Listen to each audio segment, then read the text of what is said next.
के बेटे रेहान वॉड्रा की हाल में सगाई हो गई है। 24 वर्षीय रेहान एक विजुअल आर्टिस्ट है और उनकी सगाई दिल्ली की रहने वाली अवीवा बेग से हुई है। ये सगाई दोनों परिवारों की रजामंदी के साथ राजस्थान के रणथंभौर में एक बेहद निजी समारोह में संपन्न हुई।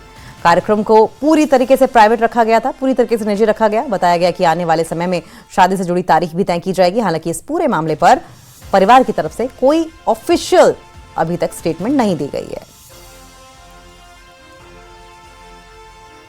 तो रेहान वॉड्रा और अवीवा बेग की तस्वीरें आप देख रहे हैं। ये सोनिया गांधी की बेटी प्रियंका गांधी और उनके दामाद रॉबर्ट वॉड्रा के बेटे हैं रेहान वॉड्रा, और अब उनकी सगाई हो गई है।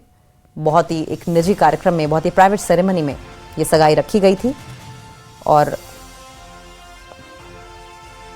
आप देखिए किस तरीके से अब शादी कब होगी उसकी डेट निकलेगी, लेकिन किसी भी तरह का कोई ऑफिशियल इंफॉर्मेशन इसको लेकर नहीं दी गई है।